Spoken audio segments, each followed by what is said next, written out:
Wow, I think that's the first time I've ever seen a toy character actively discourage buying their merch.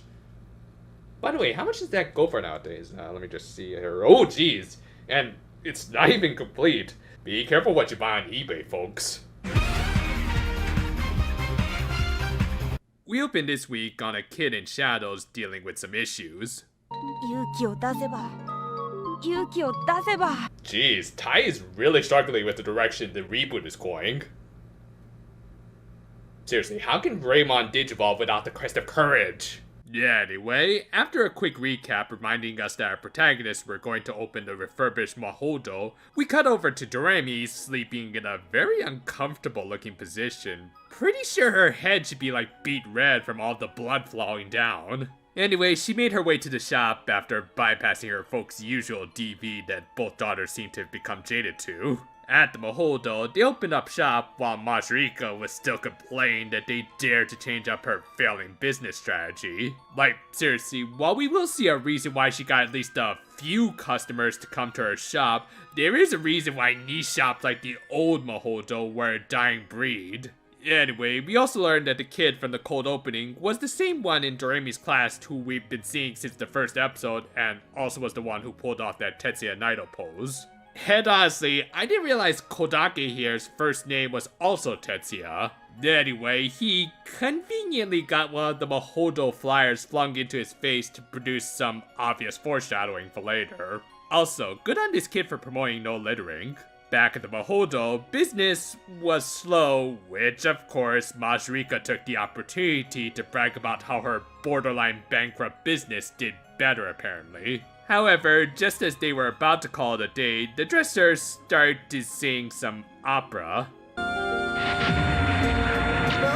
Uh-oh, sounds like you got quiet on there. Better call in Nozomi's team. Actually, it was Majrika's landlord and wholesaler, Della. Apparently, having learned about Majrika's new child apprentices, she of course wanted to sell them the aforementioned cash register. Yeah, are we sure this lady's not actually a saleswoman from Toei? Again, I couldn't find a complete version of this thing on eBay, but I don't even want to imagine what the full price was like, especially with inflation. Majrika seemed to agree with me, but ultimately had to lament when the Ojamajos refused to continue their training if she didn't buy them their new toy, essential tax-deductible expense. They're still in elementary school, and yet these kids know how to play their employers. Thank God social media didn't exist yet.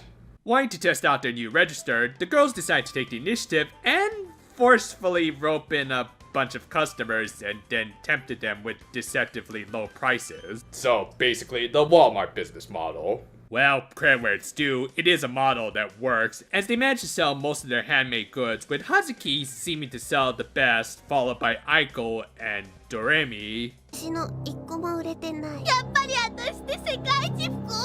Don't worry, girl, I'm sure someone will buy your stuff on Etsy.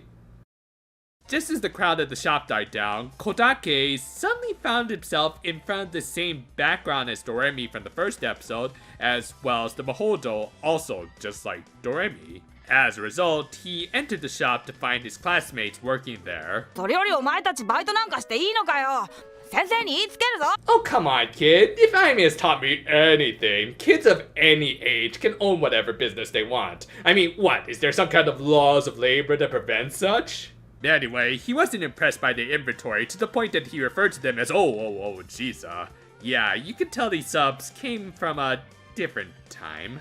Doesn't help that they also mistranslated this part, as Doremi said that her item was supposed to be the planet Saturn. Luckily, I guess the kid was a fan of Sega Sanshiro, and he bought the trinket. After he left though, Majrika explained how he, and by extension, Doremi first found the Mahodo. As it turned out, the shop had an enchantment on it that would instantly transport anyone to it who had significant desires or problems. Thus, since Kotake was the only customer they didn't purposely drag into the shop, it stood to reason that he had an issue that the Mahodo was supposed to resolve.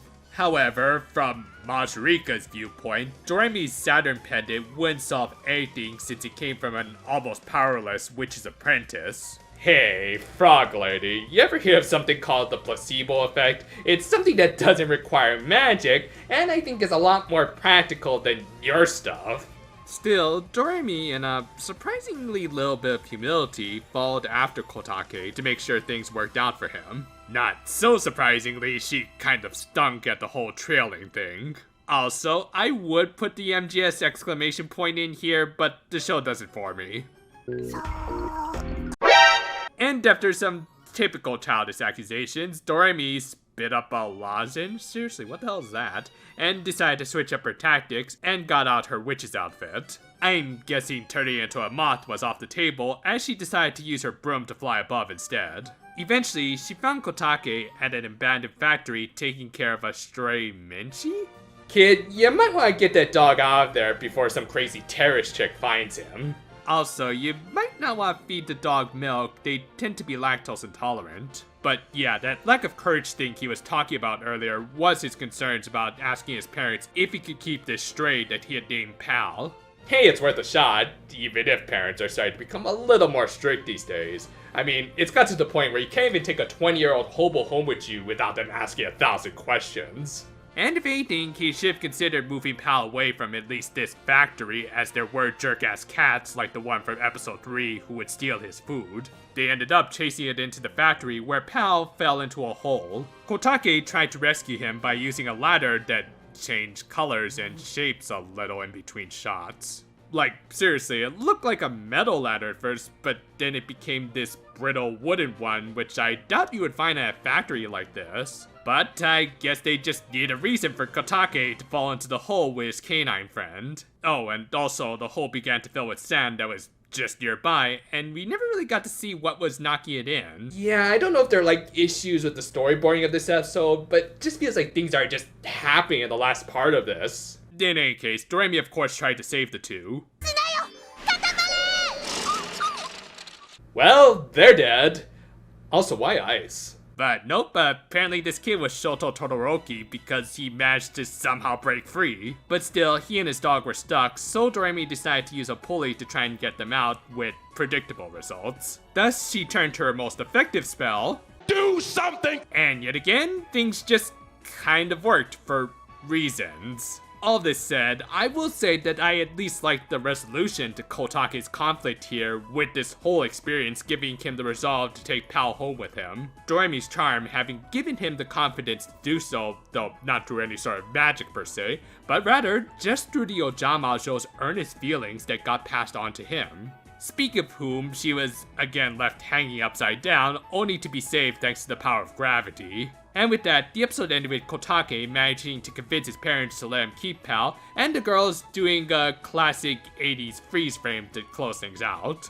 This was the very first episode not written by the head writer Takashi Yamada, and you could kind of tell. I mean, there was still some good points here, where there was the introduction of a fun new character, as well as some pretty good world building, but at the same time, it just didn't feel as tightly scripted as previous outings.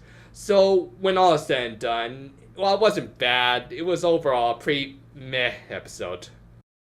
I'll say right now, as far as the plot and general world building of this episode is concerned, it was handled well. We got some development for someone who was mostly just a throwaway side character up until now, as well as a bunch of callbacks to previous episodes, making everything in this world feel like it's all connected. Della and her corporate overlord shilling aside, already seems like she's going to be a really fun addition to the cast. Most of all, we got to see how the Ojamajos could affect the world around them through their shop and their magic. The actual execution of this episode, on the other hand, didn't exactly win me over. I don't know, it just didn't feel as tightly written or directed as the previous 4 episodes. Things just kind of happened, especially during that final act in the factory where it just felt like the whole world was out to try and bury poor Kotake. Now, I do understand there are going to be some growing pains to this show, especially when the secondary writers have to come in, so I won't be too harsh on this episode. It still did exactly what needed to be done for the show as a whole, so I'll let this magical falling sand pass for now. And with this done, I think I'll go back to finishing up my review of the second volume of the Mahotsukai Precure manga.